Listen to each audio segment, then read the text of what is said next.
Good morning, everyone. Detective Superintendent Nicholas Pedro. I'm the officer in charge of the Crime Division in the Bermuda Police Service.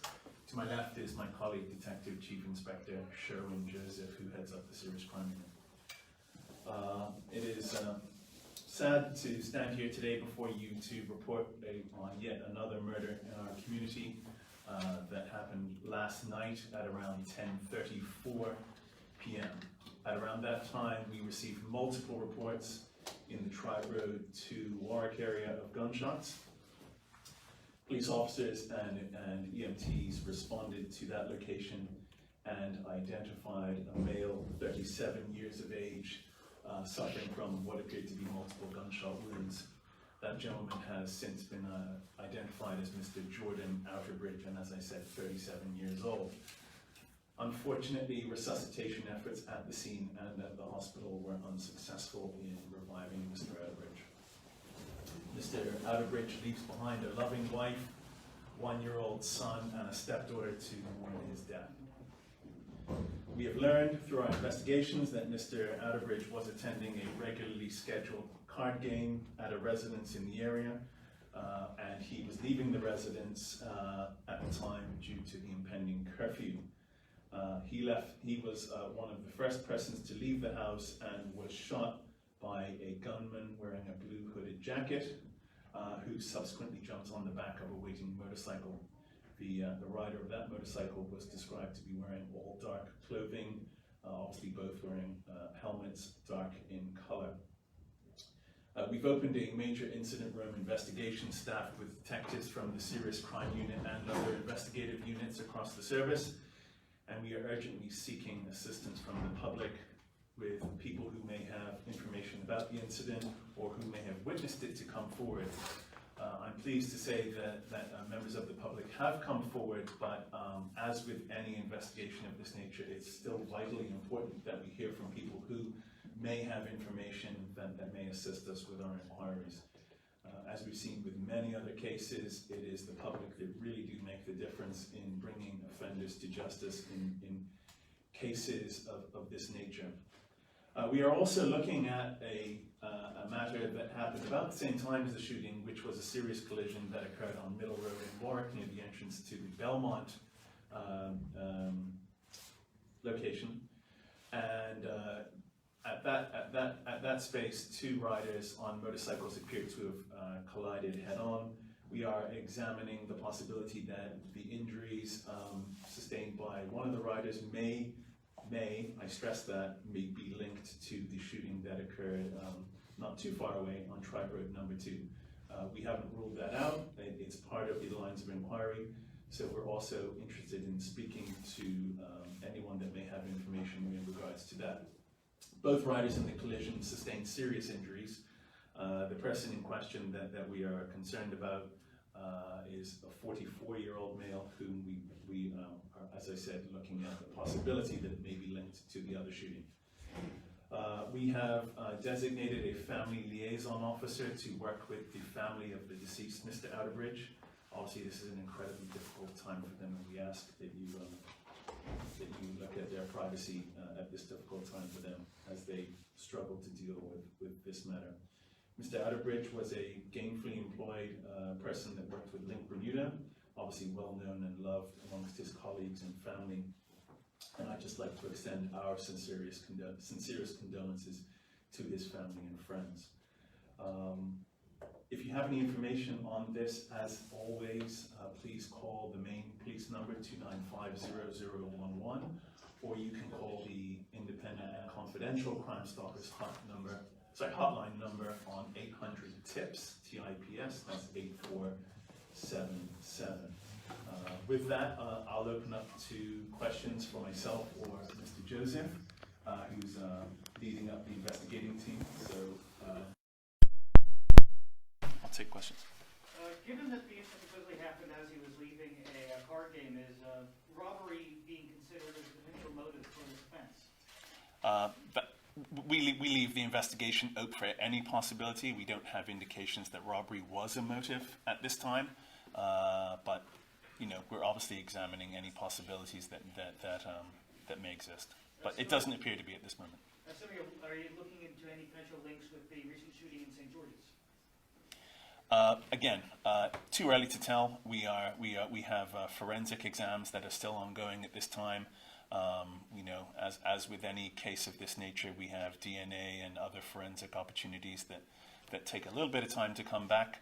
Obviously, CCTV and other forensic opportunities are being fast-tracked so that we can identify the shooters and who else may be responsible for this. Are there any concerns about retaliation? As with any case of this nature, yes. We are working with the friends and acquaintances of Mr. Atterbridge to try and quell that. Obviously, with anything like this, tempers and emotions get very high, and that's always a concern. And that's part of the role that we undertake through the family and friends to try and just quell things down so that we don't get in a tit-for-tat retaliation type situation. And what is the approach that the police are taking to mitigate that risk at this point? We're deploying high visible patrols in and around the areas where this occurred. We're going door to door, speaking to members of the community to see what information they can do, and to just try and quell things down a little bit. And of course, we are working with the friends and family of the deceased to try and identify any information that might lead us to who might have been responsible for this and why. Any worries that gun violence on the whole may be back on the rise in light of this enjoyable incident nowadays? Yeah, it's very difficult to speak to things like that. Some of these things are cyclical. Obviously, as has already been alluded to, when someone gets shot, there's obviously a very strong emotional response to this. And what we would urge is that anyone that is affected by this to just allow us time to do our job and bring the offenders to justice, and let the natural course of justice take precedent. That's really all we can do and say. And we really urge people to take that course and let us do our job.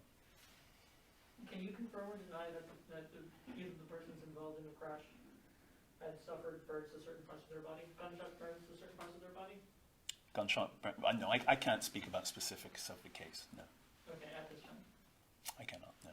And there has been a rumor going around social media that the shooter was involved in the crash. Are you willing to dispel that myth to the public?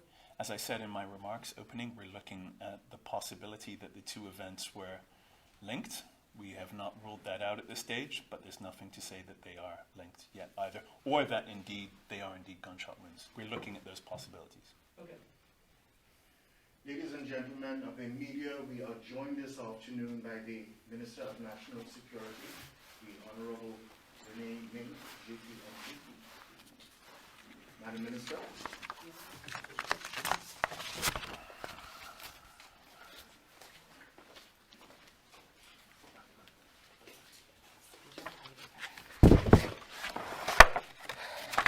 Good afternoon.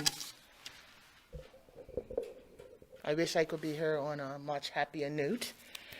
But first of all, I'd like to extend my thoughts and prayers to the family and the friends of the young man that lost his life last night.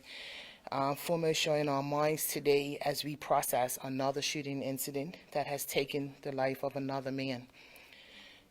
I extend my heartfelt condolences to each and every one of his loved ones.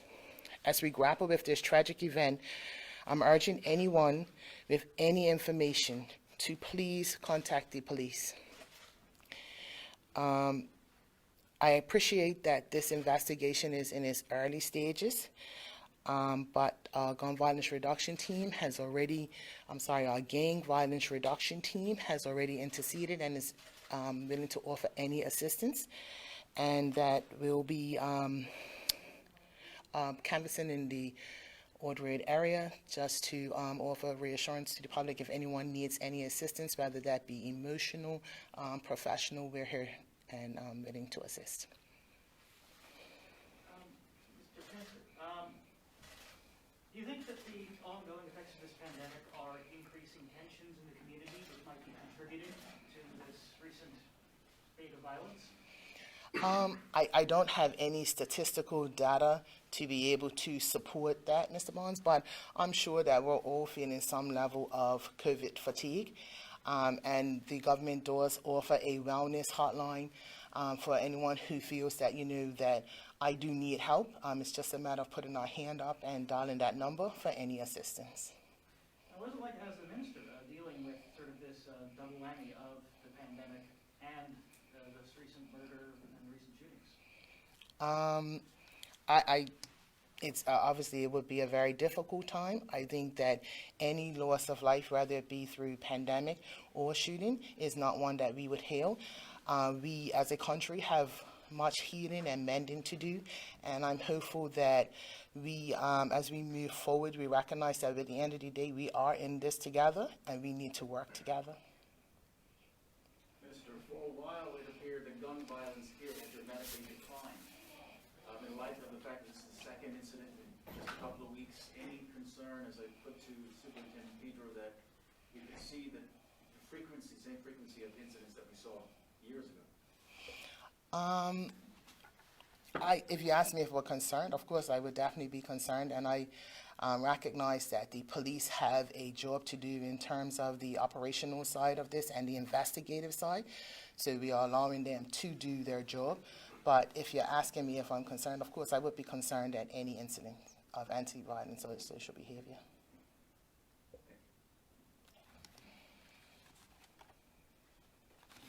Thank you. Okay, members of the media, thank you for joining us. Madam Minister, thank you for joining us here as well this afternoon with your remarks.